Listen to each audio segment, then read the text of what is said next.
Let's see. I think we are live. So on the YouTube.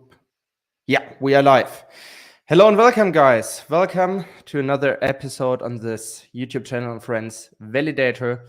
And yeah, today we will talk a lot about DeFi and Cosmos, about all the new developments that are going on in terms of Appchain specific, about chain-specific app chains. We will talk about MEV. We'll talk a lot about all the exciting stuff that is going on in the interchain.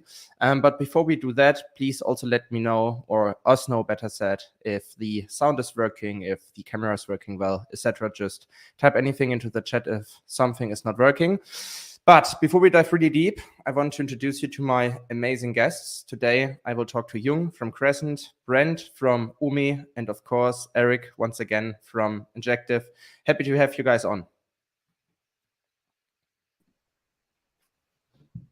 Hello. Great to be here. Thanks, Yuri. Thanks for having me.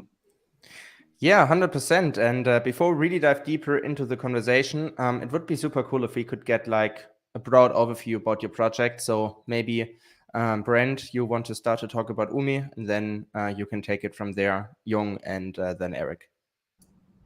Certainly, yeah. Great to be here. Umee is a cross-chain DeFi protocol that connects between Cosmos and Ethereum. And our overall vision and mission is to bring the bond markets or the debt capital markets to crypto. So that's basically the area that we're working in. We're building a lot of DeFi debt primitives all across the capital stack, and just looking forward to integrating with a lot of Cosmos chains and just other networks out there. Now, you, Hyung, from Crescent, can you talk a little bit about what Crescent is working on? Hi, I'm Hyung from Crescent. Crescent is for connecting different DeFi products locating in multi-blockchain area. And then we allow users to invest into this kind of investment with our DEX, with providing liquidity for this kind of DeFi investment tokens. Yeah, hi, this is Eric from Injective Labs. So Injective Labs is a core contributor to the Injective ecosystem. And the Injective network is a layer 1 proof-of-stake public blockchain trying to create the best possible environment for DeFi developers with the most capital-efficient decentralized exchange infrastructure for digital assets and derivatives. And the exchange protocol has near zero gas fees, instant settlement, and native interoperability with both Ethereum and Cosmos. Nice. And now as we have a good overview of everything, so you all are your own chain. So none of you are like protocols that are deployed on top of a layer 1, such as Ethereum, for example.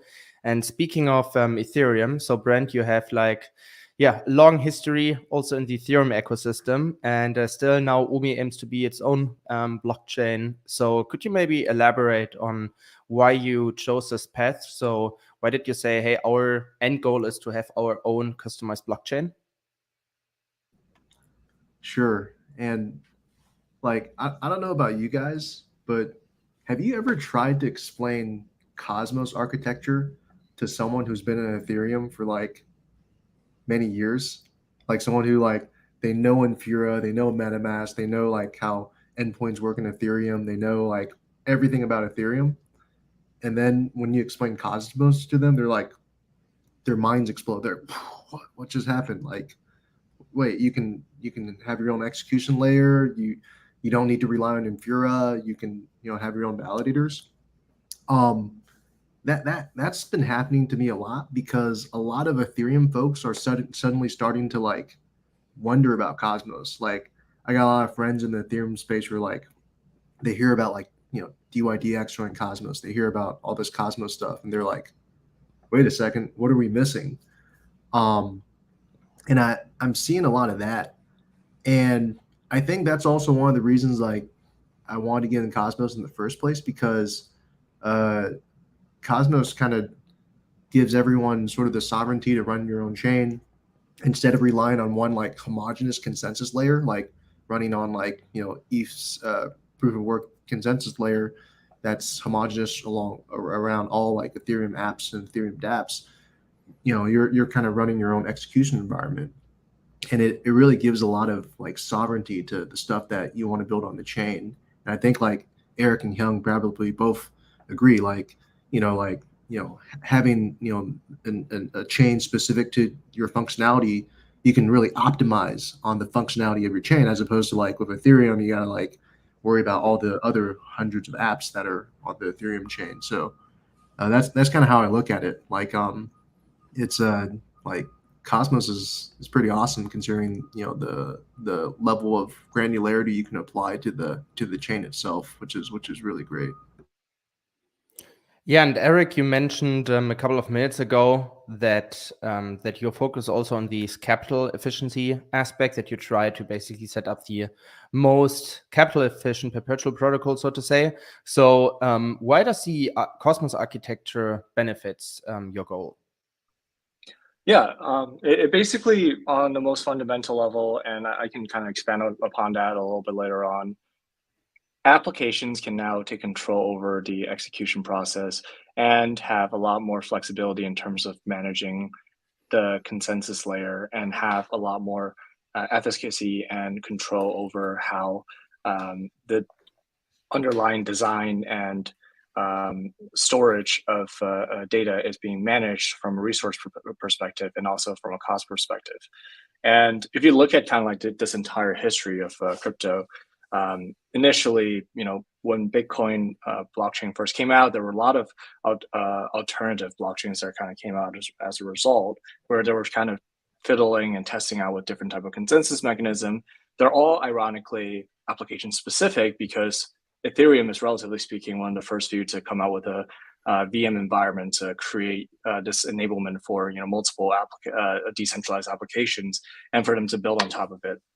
But once this universe of, I guess, like a general blockchain that can support like a Turing complete environment that can basically do anything, when embedded into the ecosystem, the mindshare of developer and the adoption kind of focus onto the dApp layer rather than the core layer. And basically, it's been so embedded in every single developer's mind, given the constraints of EVM, and given that that's out of reach for me to fiddle. So I have to kind of innovate and create, generally speaking, suboptimal, or relatively speaking, a more hacky workaround to address some of the issues, where people kind of forgot that one of the most beautiful thing about Cosmos SDK and all these hyper customizable blockchain development kit, and also the ability to spin up these kind of like IBC like Cosmos zones, or these Cosmos based chains, without really sacrificing the loss of composability, or the loss of asset bridging. And it's basically kind of going back to the pre-VM era, where there's a lot more flexibility, there's a lot more possibilities, and more importantly, it creates this much more interoperable environment in general for kind of these hyper-optimized, application-focused, sector-focused chains to create the best possible environment for those developers and align the community, which represents the consensus that basically allows them to be hyper flexible in terms of innovating, or evolving into a single direction, where it doesn't have to move extremely slowly, trying to account for all the potential use cases and all the different extremely diverse set of needs and wants, where it allows everyone to kind of evolve and specialize and vertically integrate without having even to worry about kind of overbloating or burdening the direction of the community. Yeah, it's funny that you mentioned that Ethereum was somewhat something new, because in the early days, most projects started by being their own Cosmos chains. And before we dive really deep into the benefits of that, before we try to compare the different developments that are going on as of now with DYDX, but also Mars Protocol, for example, one quick note from Crescent. So Hyung, I remember that the initial vision of Crescent supposed to be Gravity DEX. So could you elaborate on basically what happened and how you changed your architecture, etc.? Yes. So we have quite a long history from building the DYDX, we were trying to provide some public infrastructure for Cosmos ecosystem so that users can trade within this basic infrastructure. However, with some practical situation, without having any incentive provided for the liquidity, we decided to migrate our DYDX to Crescent. But before that, before we created the DYDX, we had a plan to build our own chain for connected DeFi products for different blockchains. So that was the original idea for our Crescent blockchain.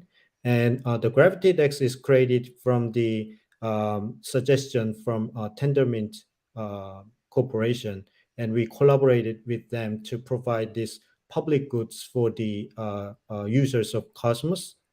So we migrated this to a Crescent network, which provides our own core vision, which is Crescent Boost, but accompanied by the great Crescent DEX, who can provide optimized liquidity for the users. So that is why we have like both utility in one network, synergetic each other. Interesting. So one of the first takeaways I see here from all of you three is that this chain, like this application-specific chain design, is very beneficial regarding customization. And this is also exactly what DYDX told us when they announced that they would become their own Cosmos chain. And it was like kind of an earthquake in the interchain, because it's like the first big Ethereum project that will turn into its own Cosmos chain. So what were your takes on that when DYDX announced that, and what are your thoughts on how this will impact the future of the interchain? Maybe Brent, as you are like so familiar with the Ethereum ecosystem, maybe you want to pick this up. Yeah, I mean, I think this is a major move. DYDX was looking at, was it Starkware, and transitioning to Cosmos is direct indication on the efficacy of the Cosmos SDK and what we can do with something like Tendermint consensus. Yeah, I think it's really a perspective on like scaling solutions. So it's obvious that like you can't really make a high throughput DEX on on the current Ethereum blockchain. It's just not scalable enough. You need some sort of a scaling solution.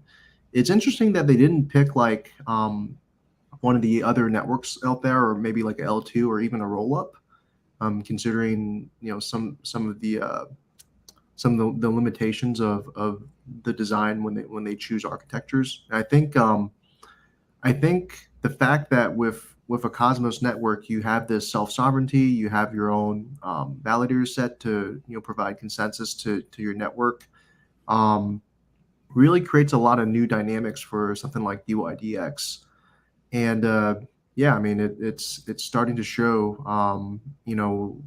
There's word of projects from Algorand looking at Cosmos. There's also thoughts from like folks in the Solana ecosystem who are looking at Cosmos for some of the Rust capabilities as well in the Cosmos ecosystem. So all things are kind of pointing towards Cosmos right now. That being said, like I still love Ethereum. Ethereum is still one of my favorite ecosystems in all of crypto. And I think the real benefit is whichever project figures out how to connect between Cosmos and Ethereum in the most effective ways. Not like a more gravity bridge approach, but more of like a how do we connect Cosmos to Ethereum via IBC? I think that's where the next battleground is, and I think that's where we're going to see a lot of interesting dynamics, especially with Ethereum transitioning to a more fast finality based network. What will that show for the evolution of these two protocols? Yeah, we will definitely touch base on this further down the road in this interview. But you mentioned something very interesting. You actually also said that the Solana folks are like looking at the Cosmos ecosystem. And I remember a discussion on Twitter that got kicked off by Sunny Agarwal and Anatoly from Solana. And Anatoly tweeted that the only way for layer one coin, the only way for layer one coin to capture value is MEV. Eric, maybe you want to talk a little bit about MEV because this is like one of the big topics. Because besides flexibility and customization, it's also a very good way for layer one to give back value to the fellow stakers of one chain. So could you talk a little bit about this? What MEV looks like and how it brings value back to the end user?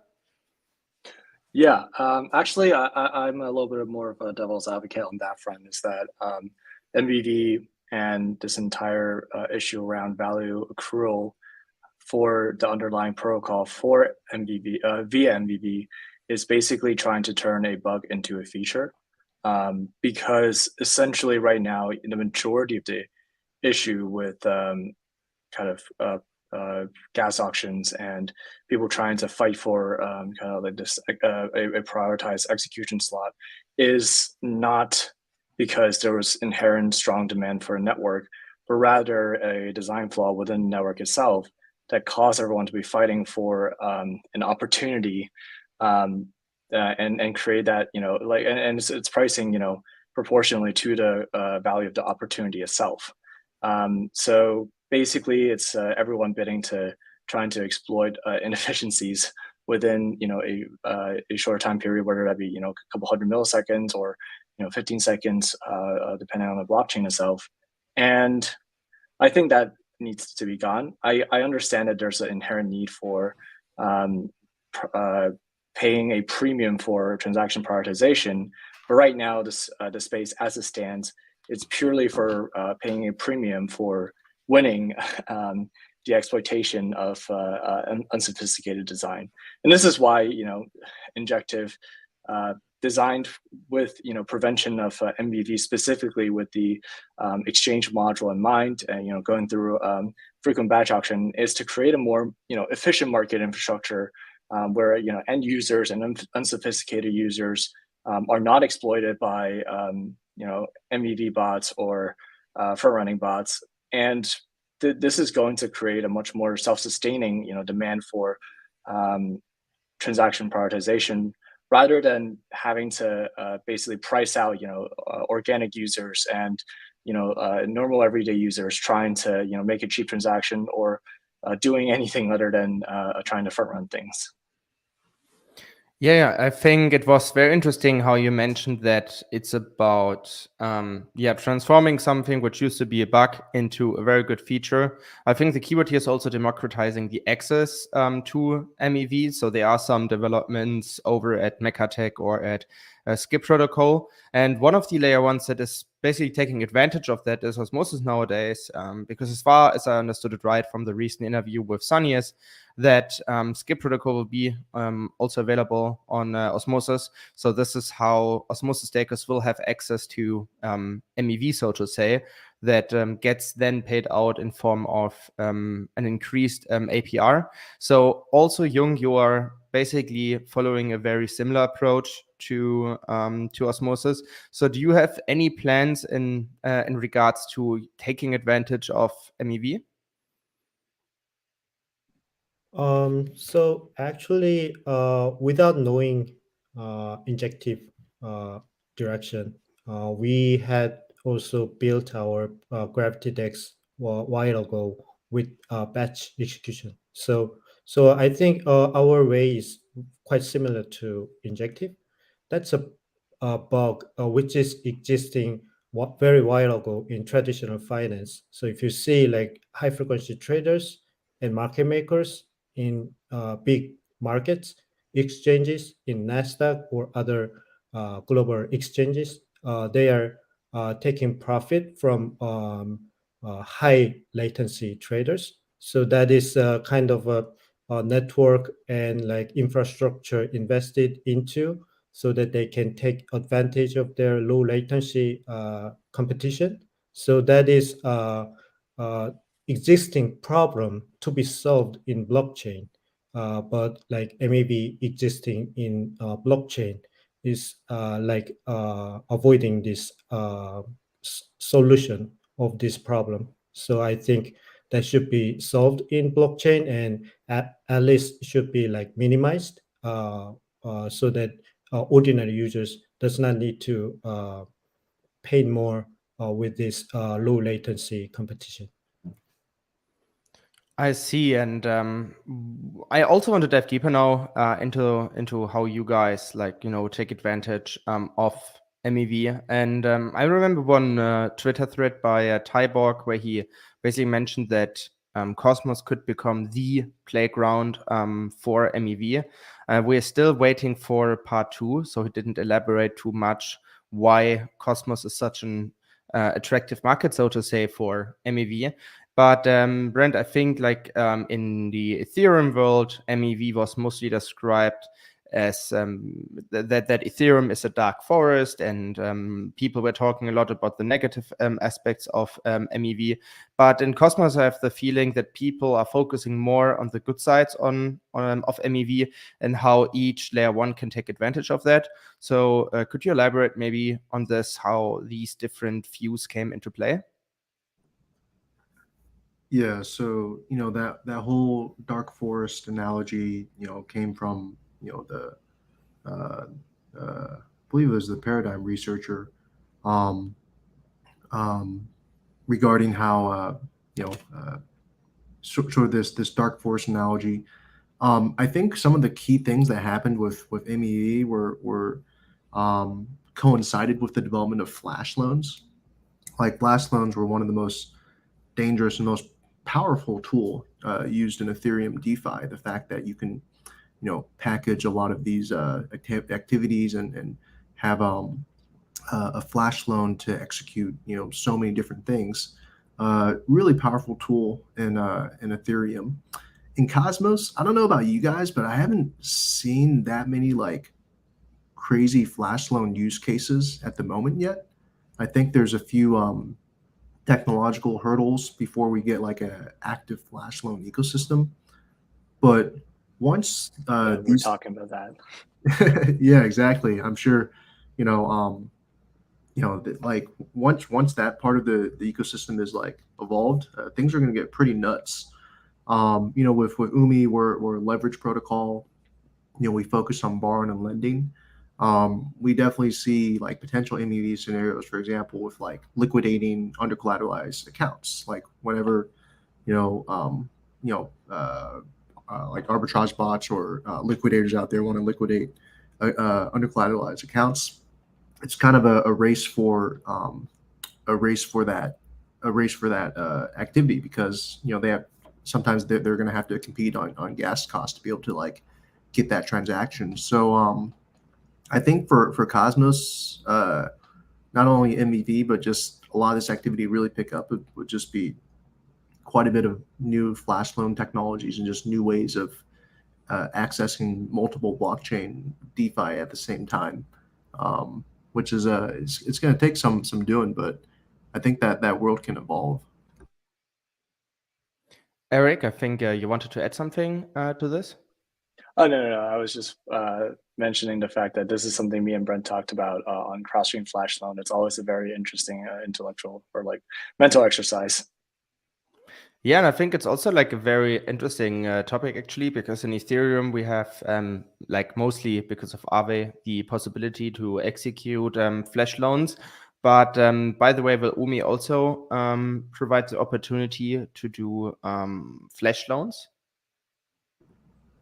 Yeah, all currently being developed right now. So yeah, as Eric mentioned, the idea of an interchain flash loan is going to be very powerful. Imagine being able to do a flash loan between multiple blockchains. How much I mean, if you thought Ethereum flash loans were crazy, imagine doing flash loans between chains as opposed to just inherent within one homogeneous blockchain. the world of possibilities is pretty vast. If you can kind of imagine, the pockets of liquidity that can exist on one chain versus another, and just, I mean, perhaps different chains can also, team up and like use some of those flash loan capabilities to like, interact with other chains, attack other chains, or just do stuff like that. I'm just kind of spitballing ideas out here, but yeah, I think the world of possibilities is pretty amazing when you think of this stuff. Yeah, we will dive deeper into this very exciting mind game as well very, very shortly. But before that, I also want to talk a little bit about one of the major benefits of flash loans and MEV, because it's also kind of very good security mechanism for AMM. So for example, if Atom gets traded for $19 on Osmosis and like, let's say $20 for $20 on Crescent, then also MEV and flashbots can be used to basically sync the price again. So we have like an equal price for Atom everywhere. So Hyung, how do you view this from an AMM perspective, how you guys could profit from flashbots and MEV? So maybe I'm not understanding quite well, but in asynchronous situation, I'm not sure how those kind of cross-chain flash loan is possible. I think there should be some kind of like delay of paying back your loan while you're transacting with other chain. So like a lender will not satisfy with this like delay of the payback. So I think it should be like credited loan, but I'm not sure how that works. I couldn't understand yet. But if it is possible, then it should be making market more efficient across different AMMs and exchanges. So that'll be beneficial if it is possible. But like as Brent said, still it'll open some kind of like unseen bug in any kind of DeFi in Cosmos, and like maximize the problem with this great tool. So that will be a great bug finder also. Yeah, I agree with that. We saw, especially in DeFi summer 2021, in last summer, just dozens of flash loan attacks, for example, on BSC. But now I want to merge basically what you said, Hyung, with what Brent was supposed to dive deeper into this crazy mind game of about interchain flashbots, how we can take advantage of arbitrage opportunities across the interchain. So Brent, how I imagine it is like a super nice and super effective crypto industry in the interchain where I can borrow something, where I can borrow assets on Umee, for example, and then take an advantage of an arbitrage opportunity that is being represented on Crescent and on Osmosis. And then further down the road, we also have near IBC enabled, so I can also start borrowing money there from Aave. So is this a realistic scenario in my head, or is this not possible? Because also Hyung mentioned some questions here and there in what this actually looked like and how this would work, like having lots of flash loans in the interchain. Yeah, to kind of echo what Hyung was talking about, because it's difficult to really imagine all of these transactions concurrently happening in like one like block confirmation, especially considering that all of these chains have their own separate consensus mechanisms. All of these chains have their separate execution layers, and therefore it's difficult to like coordinate that everything happens all in one block. For example, if there's the Umee blockchain and the Crescent blockchain, considering that these are two separate consensus mechanisms, it's hard to bunch all of those transactions in just one block concurrently. But something that Hyung mentioned that was kind of interesting was the idea of credit. So if maybe not everything had to be like put into one block, if there was like a temporary credit system. So like in traditional finance, These are called like bridge loans, or these are called like, some sort of mezzanine debt or some sort of temporary like lending that happens. A lot of like the biggest market in the TradFi lending space is actually like the 1-day market, the 2-day market, the 3-day market. These are just like, 1-day rates, or, rates that like, based on LIBOR, a LIBOR 1-day rate that that one bank quotes to another bank. If this type of market can be created in crypto, it would be vastly powerful, because imagine like if someone made like a 1-hour market. And so basically, if a 1-hour market was determined in crypto using some sort of Cosmos tool, basically you can fit like all the transactions that you want to do within that 1 hour across like 50 different Cosmos chains or a bunch of DeFi, and just execute all those within the 1-hour market, within the 1-hour debt market. And so that's like one of the beauties of what we're talking about here. Like if we can make like not even 1 hour, if we just made like a 1-minute lending market, imagine all the DeFi like stuff that can happen. Imagine the permutations of flash loans, or the permutations of like different types of exchange activities that can happen within like a 1-minute lending market. Definitely makes you think. I've definitely taken quite a bit out from this conversation to chew on. Yeah. Hyung, go on, please.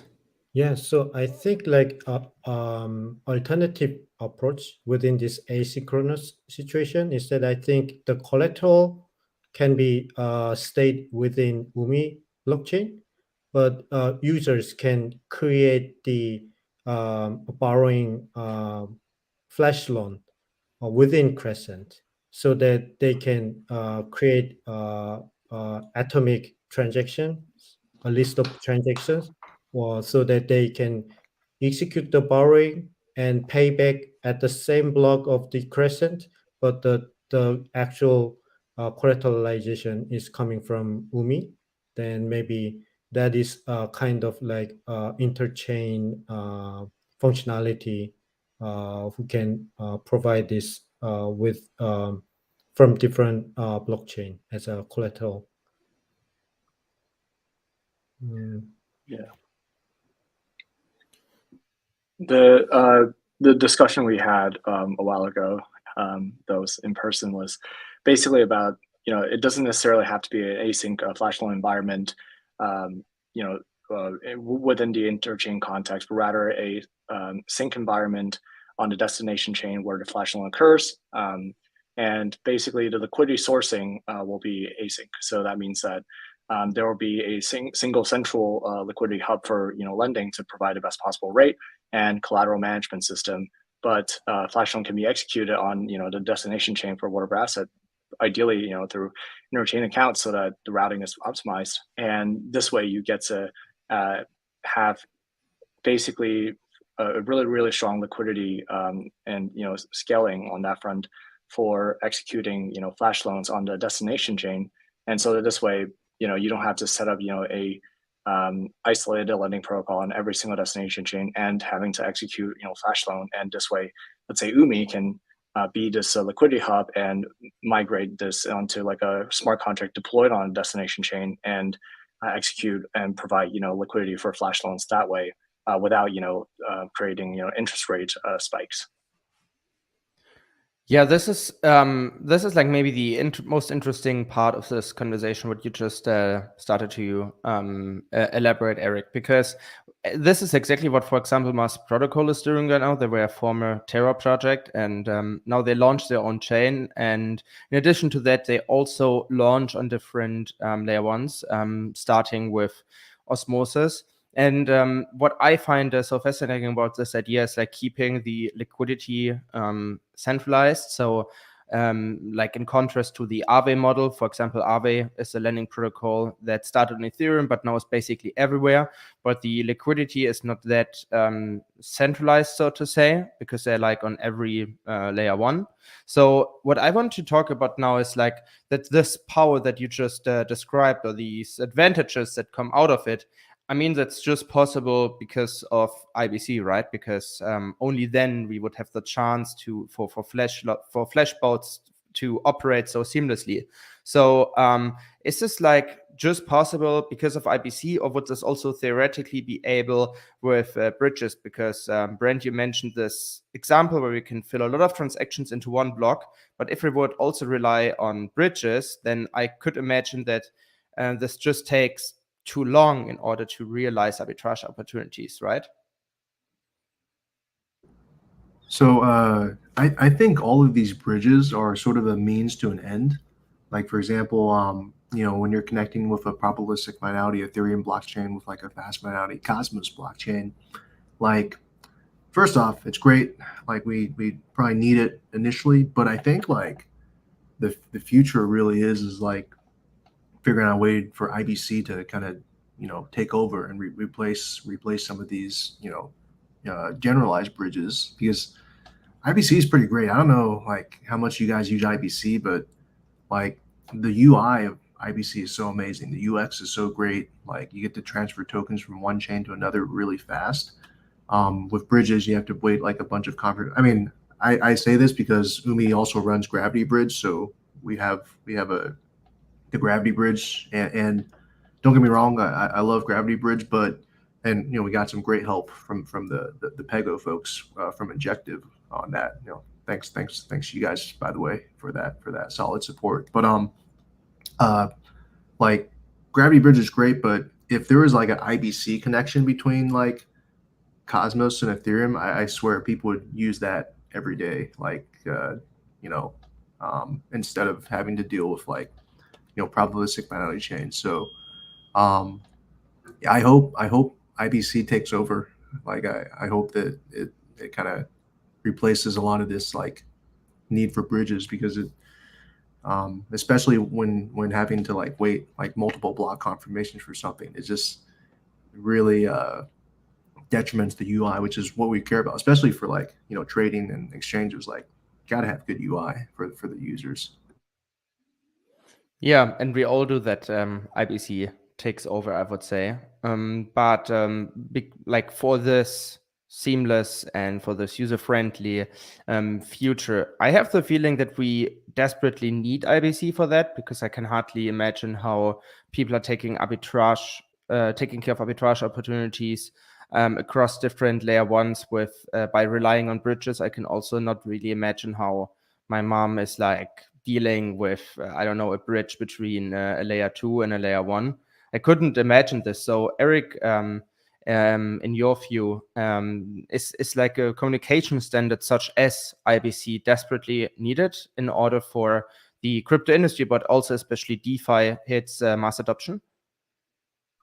Yeah, I would say like the main reason why like IBC is so important and so amazing for the Cosmos ecosystem, and if the Cosmos ecosystem doesn't have this very much out of the box and extremely flexible kind of this bridging standard, it would not have blossomed into the way it does today. Is that it basically resolves the issue of accessing assets and kind of allows you to have this day one liquidity bootstrapping for any type of native assets, and more importantly, and probably most importantly, when it comes to stablecoin access.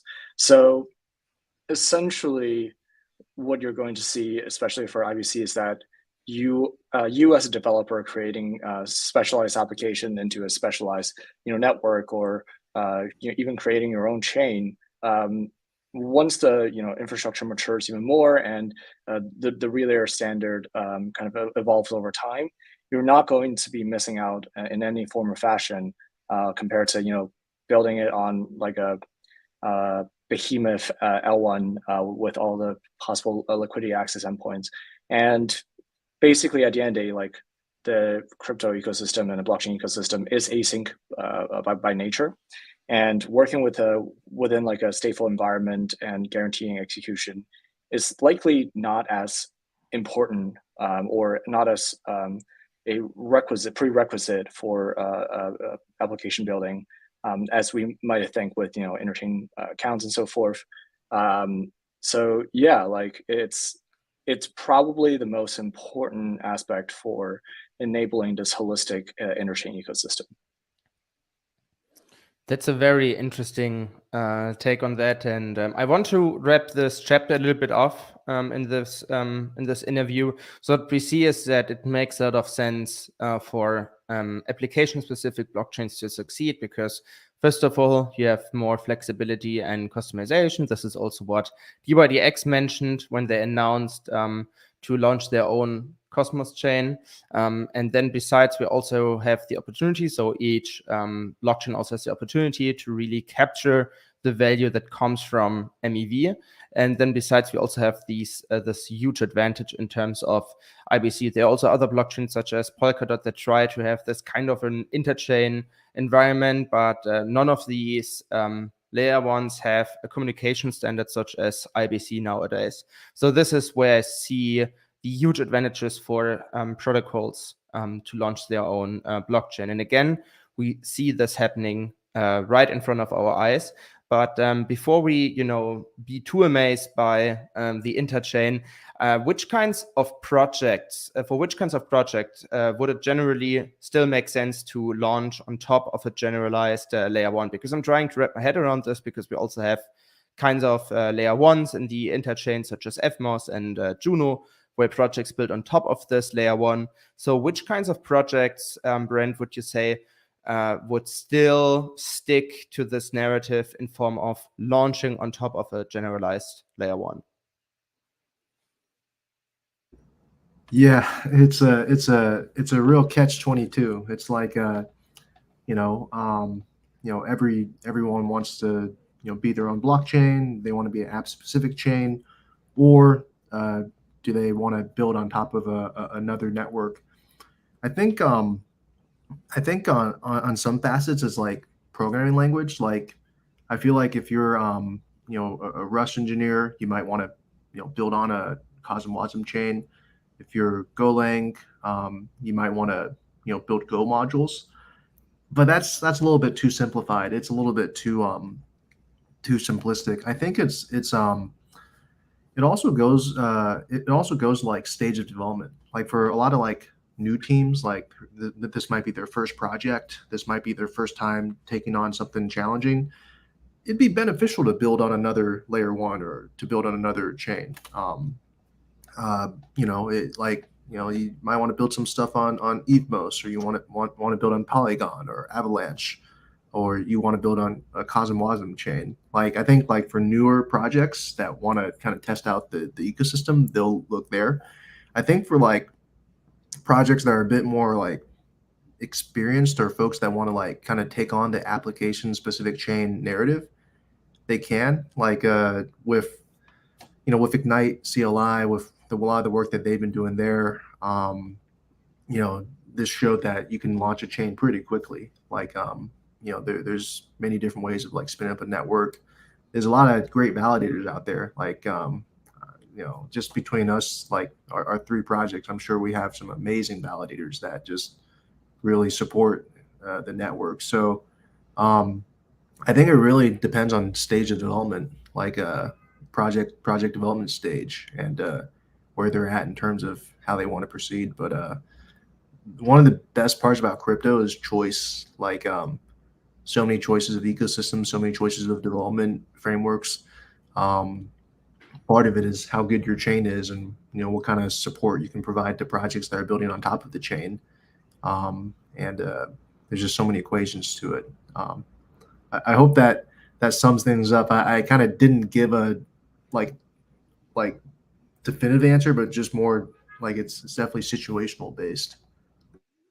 Yeah, that's so interesting, and I will hand what you just said over to Hyung now, because what you mentioned, Brent, is super interesting. But for me, it feels like that this narrative is more about that layer ones, generalized layer ones, start to become kind of incubators. So that I say, hey, I'm a new project, I want to have my Lightning protocol, and then I will see what will happen from there.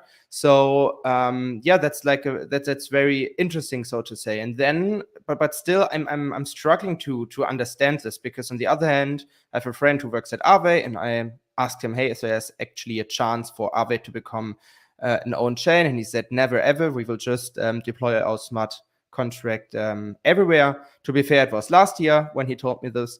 But Hyung, could you like maybe elaborate this kind of vision that is so hard to capture here, that we see kind of, you know, projects just launching on layer ones in order to become their own Cosmos blockchains at some point. So what are your views here? And yeah, is this basically the end of this generalized layer one structure? So I think one of the problem we have as a blockchain application is that the barrier between blockchain ecosystem is collapsing, and you need to become more like a protocol so that you can reach out to different protocol as a product. And when you are in a layer one as a layer one application in a smart contract, then it's like really difficult for you to reach out to different blockchain, because you are not operating your own like tools and mechanisms to reach out to different blockchains. So that is kind of a can be a big challenge for dApps within layer one who wants to communicate with other blockchain. So, but there are other factors such as layer one protocol is getting more performance and better freedom over time. Like for example, like Celestia, they are providing consensus layer without like with the freedom with different kinds of VM and other data management and other stuff. So in that case, this direction is towards having more application in one blockchain. So that is like conflicting two direction of technology involvement within the blockchain ecosystem. So definitely like something like Crescent or Injective having like order book and this kind of specialized purpose blockchain, they really need optimization for our infrastructure. But a more like generalized application without such demand, it will be quite tricky for us to imagine the future, because they have some challenges, but they also have better technology in the future. Yeah, talking about this composability aspect again regarding DYDX, they also chose this road because they can basically use an order book model within their mempool, which wouldn't be possible if they would still be like focused or deployed on on Ethereum. They're still on Ethereum, but this is basically the goal when, you know, launching their own blockchain. But yeah, to wrap this interview also a little bit up. So we saw like more and more projects being interested in launching their own chains. And this was actually very interesting because right after the Terra drama, we saw many people discussing whether Mars Protocol, for example, or Kujira would launch on Juno or on Osmosis, for example. And now they're all taking the steps in the direction of having their own blockchain. Same with DYDX. So Eric, what are your bets, so to say? What are your expectations for the rest of the year? We will see more of that. So protocols becoming their own customized blockchains when they reached a certain development stage? Certainly.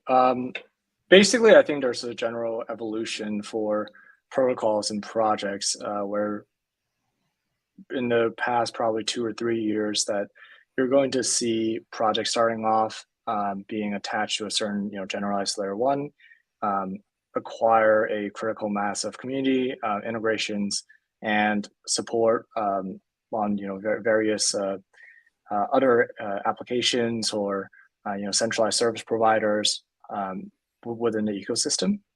And slowly they're going to amass such a big, I guess in a sense it could be phrased as a negotiating power, where they slowly evolve and they realize that they no longer have to make the sacrifices, or they want to evolve into the next stage of product iteration and protocol improvements, and start to think outside of all the constraint that certain generalized L1 or the VM environment has encircled them into. and that's when they consider that's when they consider building their own L1, having their own customized, optimized execution environment, consensus layer, and to provide probably a much bigger improvement on user experience, protocol flexibility, and so forth. And it's only going to get more and more exciting over time, because right now, one of the issues that we're seeing is that people still kind of view, the Cosmos ecosystem as this, like obviously it's mainly because nothing like Cosmos has ever appeared before, and they're still kind of trying to compare it with like an L1 ecosystem and so forth. But this is clearly much, much, much bigger, and over time they're going to realize that this isn't just a application focused, or this isn't just a ecosystem that has a lot of subzones or protocols built on top, but rather it's this empowering basically extremely flexible environment where people can do everything that they want, practically speaking, in this extremely tightly coupled, easily bootstrapped environment. Yeah, I totally agree with that, and yeah, I think the rest of the year will be very, very exciting. But as you see, we are getting closer to the hour. I want to use the last couple of minutes to open the room for people who might have questions. So if you have any questions for Brent, for Eric, or for Hyung, please type them in the chat. We already have one question here. I don't know who of you want to pick it up. It's about Rust. Can we make smart contracts in CosmWasm with basic knowledge in Rust? So I think the question is about, can I code smart contracts with basic knowledge in Rust? So I don't know who of you want to pick this up. Yeah, I had a experience playing around with CosmWasm, so I can definitely answer that. If you have this basic knowledge in Rust, you can clearly play around with it. So because the Rust language is quite difficult to program, big program, but I think like simple smart contract only needs a certain amount of knowledge, not wide, and you're not going to use a lot of libraries. So it would be much simpler to approach. So I think it's quite approachable for those who doesn't have enough Rust experience. Yeah, very well explained. Thanks, Hyung. And now I have a question for you, Brent, coming from Egg. How long it would take cross-chain flash loans to be used on Umee? I think this question is asking about how long it takes to build this, as opposed to how long a flash loan can take. So in terms of development, this stuff is still being developed and researched. Some of the bottlenecks are how to optimize IBC, interchain accounts, as well as how to be able to basically time that interaction between two different chains. So yeah, back to the credit model. Like let's say, instead of like 1 block flash loans, we were implementing like 1 minute flash loans. Basically, a whole new standard of time value needs to be applied to crypto. Like as a fixed income trader myself, part of your business really is to just figure out what is the opportunity value of time, what is the opportunity value of lending out $100 of USDC for 1 minute versus lending it out to someone else for 1 year. So many primitives need to be put together to figure out the answer to your question, to figure out the actual implementation approach that we can take to it. That being said, if you guys have ideas, if you guys are very interested in the idea of like, Maybe we don't need to call them flash loans. We can call them like just like maybe not bridge loans, but like maybe just temporary loans, like minute loans or something. Please reach out. We're happy to chat about this and jam on ideas on how this can be implemented. Yeah, and of course we will insert some possibilities for you guys to reach out to Umee, but also to Injective and to Hyung if you have some ideas or if you want to chat. Another question, I think from here we can wrap it up. I want to give this question to you, Eric, because you slightly touched on this earlier. Why is the Appchain narrative lagging behind that of Ethereum? So I think it has to do with the question or what you have said earlier with that lots of people do not really understand the Cosmos narrative as of now, and that there's lots of confusion. So yeah, why is the Appchain narrative lagging behind that of Ethereum? I think fundamentally, obviously, Appchain is still very, very new in comparison to Ethereum, and the entire mindshare of and most of the developers that joined, for the past 4 or 5 years, at least looking from like a majority standpoint, they're all contract developers. They're all building applications on top of a generalized VM environment because they don't necessarily need to think about sound validators. They don't necessarily need to think about fiddling with the consensus layer. And quite frankly, the consensus layer is extremely scary. So this is why it's because Appchain is new. It's going to take a while for people to pick it up, to really get into the mindset or understanding or experience of building, but it's definitely much harder to build an Appchain compared to a smart contract. So it's understandably that adoption for these might take a little bit more time, even though right now the space is much bigger. That being said, obviously the addressable market and the total value that generates from Appchains and all the benefits and optimizations that can bring upon the ecosystem will be basically a power law increment rather than just a linear or a marginal increment.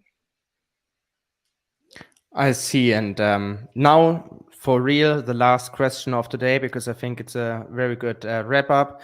I think we should do it like this, that each of you just add something to that. So what will be the next catalyst in the Cosmos for people to start realizing the innovation in the space? I think that's a very good question to wrap up this interview. So maybe Brent, you want to start with it, and then Hyung and Eric, you can pick it up from there.